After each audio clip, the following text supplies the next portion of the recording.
présente Diki Songele. Après avoir traversé une longue période de chômage, j'avais enfin décroché un poste d'enseignant au sein d'une prestigieuse école de la région, dirigée par une directrice généreuse, tant de corps que d'esprit. Ce jour marquait mon premier jour de classe. La directrice m'avait informé que j'aurais la responsabilité d'une classe particulière, composée selon ses propres termes d'élèves considérés comme des épaves et des ratés. Je ressentais une certaine appréhension, mais j'ai gardé l'espoir que tout se passerait pour le mieux.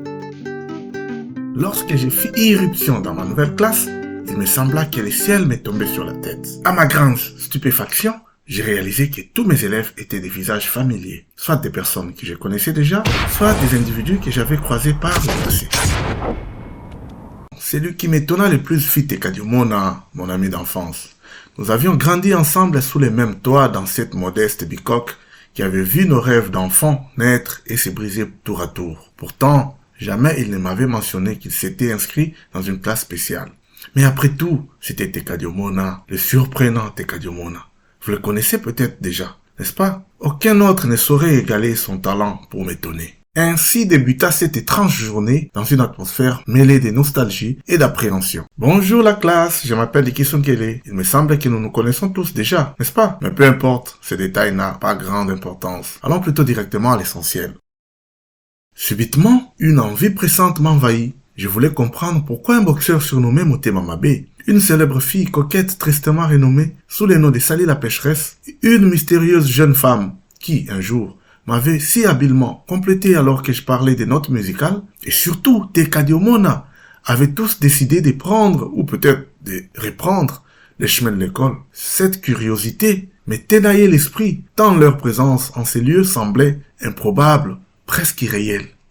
Alors il me vint une idée. Avant toute chose, évaluer leur niveau. Après tout, pour enseigner efficacement, il fallait d'abord comprendre à qui j'avais affaire. J'ai pris donc une profonde inspiration, puis je leur dis que chacun de vous écrive son nom complet sur un bout de papier. 75% de mes chers élèves mirent 10 longues minutes à écrire leur nom. 10 minutes durant lesquelles je les observais avec un mélange d'amusement et d'impatience, me demandant ce qui pouvait bien justifier un tel suspense pour un exercice si simple. Enfin, lorsque le dernier élève posa son stylo, je m'avançai dans les rangs pour ramasser les précieuses copies.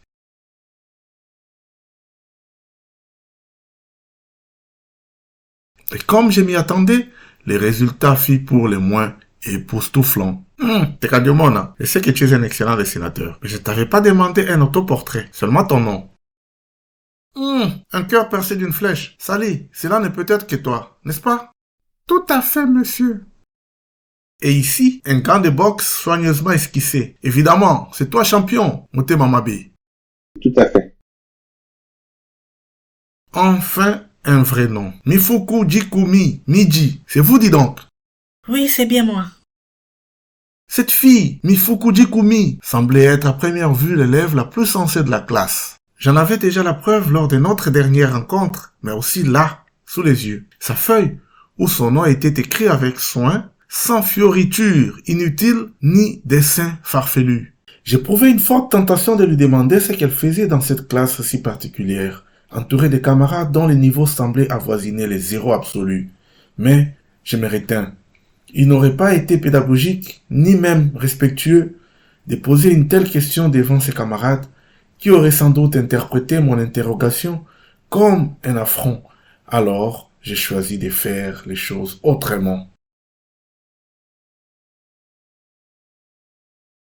Comme c'est notre premier jour de classe, nous allons commencer par faire un peu de conversation avant de nous plonger dans les leçons. Je veux mieux vous connaître et comprendre vos motivations. Ainsi, chacun de vous va me dire pourquoi il ou elle a décidé de s'inscrire dans cette classe. Commençons par toi, Tekadio Mona. Explique-nous donc ce qui t'a conduit ici.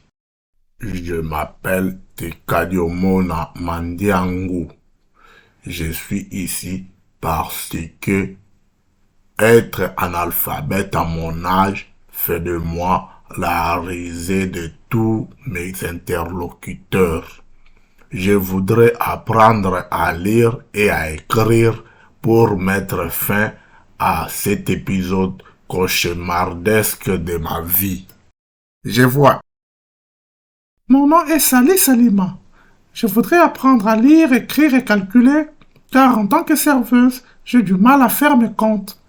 Par conséquent, je me fais sans cesse escroquer et suis limogé de chacun de mes nouveaux emplois dès les premiers jours de service pour incompétence. J'ai juste besoin de diplômes. Malgré mes compétences, personne ne veut m'engager faute de diplôme.